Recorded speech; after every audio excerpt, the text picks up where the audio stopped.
Nous sommes au mois de janvier 2026. Une annonce, celle du déploiement d'une force navale américaine, la US Abraham Lincoln, qui se dirige tout droit vers les côtes iraniennes prêtes à attaquer l'Iran. Le président américain Donald Trump, fidèle à son style, va parler d'une armada. Une armada qui fonce tout droit vers le golfe Persique prête à attaquer l'Iran. Téhéran va de suite réagir. L'Iran va promptement dénoncer une attaque de trop, ou du moins une provocation de trop venant de Washington. Mais l'Iran va surtout promettre une riposte et va systématiquement bombarder tout le fleuron de la US Navy qui se déploie autour de ses côtes si évidemment les États-Unis décident d'attaquer l'Iran. Téhéran ira plus loin dans ses menaces. Ils vont promettre de bombarder toutes les installations militaires stratégiques systématiquement américaines qui se trouvent dans le Golfe si les États-Unis attaquent l'Iran. La tension sera à son comble et le monde va retenir son souffle. Certainement une attaque américaine contre l'Iran est imminente dans les prochaines heures.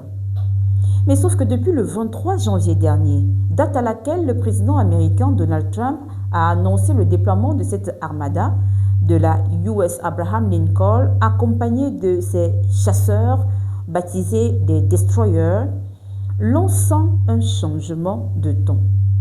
Les États-Unis semblent de moins en moins aller sur l'option militaire et de plus en plus sur l'option d'une négociation.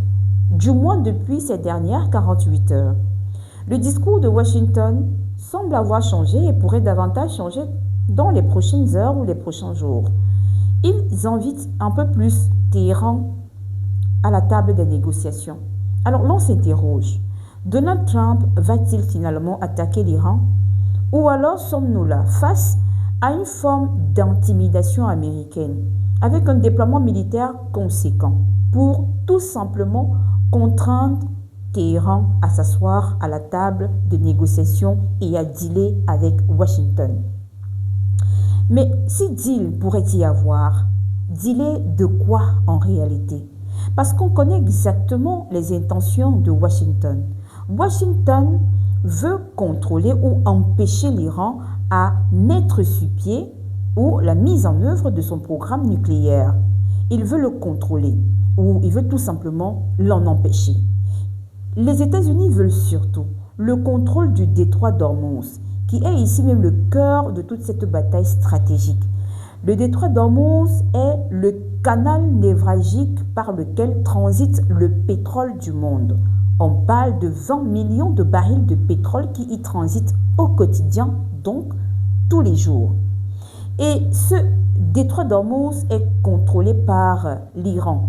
L'Iran l'a d'ailleurs brandi comme menace ultime face à une éventuelle attaque américaine. C'est-à-dire que l'Iran a promis de fermer le détroit d'Ormuz si les États-Unis attaquent l'Iran. Ce qui pourrait évidemment avoir de lourdes conséquences, même contre l'Iran et ses partenaires principaux, en l'occurrence la Chine. Vous savez, les États-Unis changent de narratif de plus en plus depuis ces quelques heures, parce que peut-être on ne le dit pas assez, peut-être que nos analyses manquent encore de quelques éléments, mais on verra ce qui se passera dans les prochaines heures. Donald Trump se sent seul. Donald Trump n'est pas véritablement soutenu tel qu'il aurait souhaité dans le cadre de cette attaque déployée contre l'Iran. Souvenez-vous du mois de juin dernier, lorsque Israël a décidé de bombarder par exemple l'Iran, et au travers, c'est-à-dire c'était une attaque américaine au travers d'Israël. Et Israël avait bombardé trois sites stratégiques nucléaires de l'Iran. Washington et Tel Aviv pensaient alors avoir ainsi tué le programme nucléaire iranien et peut-être dominer l'Iran sur le plan militaire et stratégique. C'était sans compter sur une riposte foudroyante de Téhéran. Téhéran va riposter de façon fatale. Il va bombarder Tel Aviv, le cœur de la capitale israélienne. Il va surtout bombarder des sites militaires stratégiques, bombarder le bâtiment qui abrite le renseignement israélien. Mais cette riposte iranienne va venir ici exposer le système anti-aérien d'Israël, un système anti-aérien poreux, car les missiles iraniens vont transpercer le ciel d'Israël comme de rien. Je pense aujourd'hui qu'Israël réfléchit au moins à 4 fois avant d'accompagner ou de soutenir les États-Unis dans le cadre d'une attaque contre l'Iran. Parce qu'ils ne veulent plus aujourd'hui avoir affaire à l'Iran, du moins pour le moment.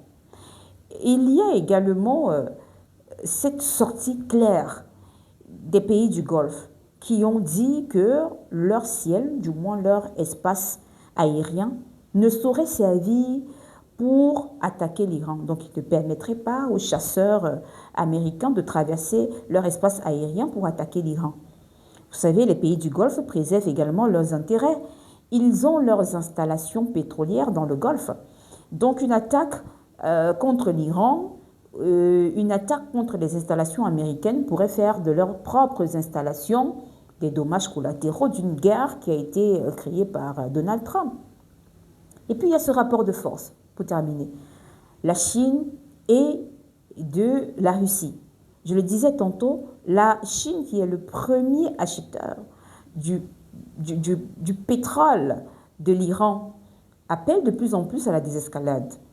Mais Pékin apporte un soutien considérable à l'Iran dans le cadre de ses services de renseignement face aux États-Unis pour donner des positions et pouvoir renseigner Téhéran.